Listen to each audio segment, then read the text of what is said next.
Assalamualaikum warahmatullahi wabarakatuh. Perkenalkan, nama saya Ahmad Sabta Aryansa dengan NIM 230210101025, yang dimana saya akan menjawab pertanyaan soal UAS KUHAP. Yang dimana soal pertama, coba Anda jelaskan apa itu asas equality before the law dan asas presumption of innocence, yang serta berikan contohnya. Yang pertama, equality before the law, yang dimana artinya semua orang sama di hadapan hukum. Jadi semua orang tidak melihat ras ataupun suku, agama, dan yang lainnya. Akan tetapi sama di hadapan hukum. Contohnya, hukum yang dikenakan antara pejabat dan masyarakat sama akan berlaku dalam suatu kasus yang sama. Nah, selanjutnya asas presumption of innocence, yang dimana adalah asas praduga tidak bersalah, yang artinya bahwa seorang dianggap tidak bersalah sebelum ada bukti yang mendukung. Contohnya, seorang diduga mencuri kotak amal masjid, namun belum ada bukti untuk menjelaskan dan mendukung siapa yang mencuri. Selanjutnya soal nomor 2, coba Anda jelaskan apa itu pra-peradilan dan mengapa pra-peradilan itu perlu dilakukan, dan apa konsekuensinya apabila pra-peradilan itu dikabulkan.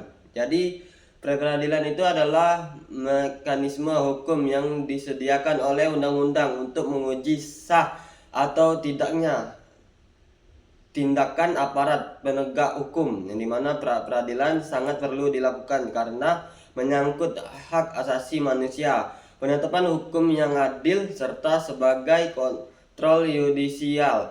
Apabila pra-peradilan dikabulkan, maka terdakwa memperoleh hak seperti pembebasan dari dakwaan, lalu tindakan dari aparat hukum dinyatakan salah, serta terdakwa mendapatkan kompensasi dan rehabilitasi.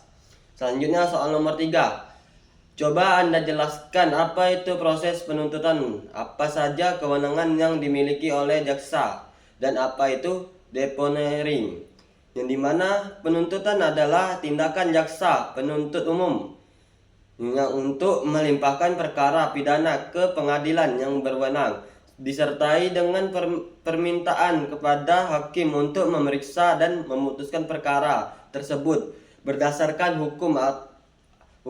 Adapun kewenangan jaksa ialah melakukan deskripsi, yang menyusun dan mengajukan surat dakwaan, yang dimana mengajukan tuntutan ke peradilan, melakukan upaya hukum, menolak eksepsi, lalu deponering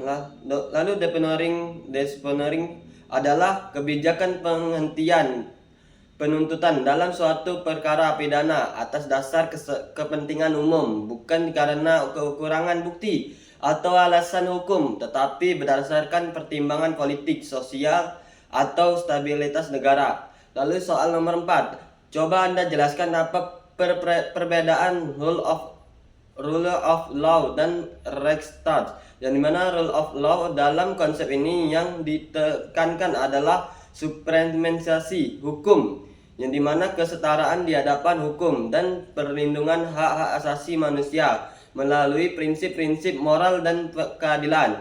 Hukum dalam rule of law tidak hanya dilihat sebagai aturan tertulis, tetapi juga mencakup prinsip-prinsip keadilan yang hidup dalam masyarakat. Sedangkan Rechtsstaat adalah konsep negara. Dengan hukum dalam konsep ini, negara dianggap sebagai entitas yang dibatasi oleh hukum tertulis, dan semua tindakan pemerintah harus berdasarkan legalitas formal yang dituangkan dalam peraturan-peraturan perundang-undangan. Nomor 5, coba Anda jelaskan apa itu peranan advokat dalam perkara pidana, dan apa itu Miranda Law, dan apa KUHAP telah mengadopsi Miranda Law itu.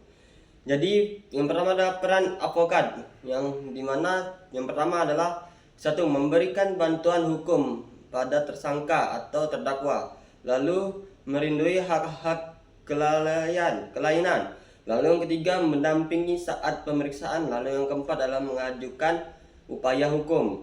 Lalu Miranda Law adalah prinsip hukum yang berasal dari keputusan Mahkamah Agung dari Amerika Serikat dalam perkara Miranda. Keputusan ini mengatakan bahwa tersangka yang ditahan dan ditahan oleh polisi harus diberitahu haknya sebelum diinterogasikan. KUHP ini tidak menjelaskan secara langsung dan mengadopsi Miranda Law tersebut, namun akan tetapi dalam KUHP mengaturkan hak-hak atau poin-poin yang sama seperti Miranda Law, yaitu pada pasal 56 KUHP yang mengatur tentang hak tersangka atau mendapatkan kepastian hukum. Lalu dalam pasal 114 KUHP mengatakan bahwa penyidik wajib memberikan kesempatan kepada tersangka untuk menghubungkan penasihatan hukumnya. Sekian dari saya. Wassalamualaikum warahmatullahi wabarakatuh.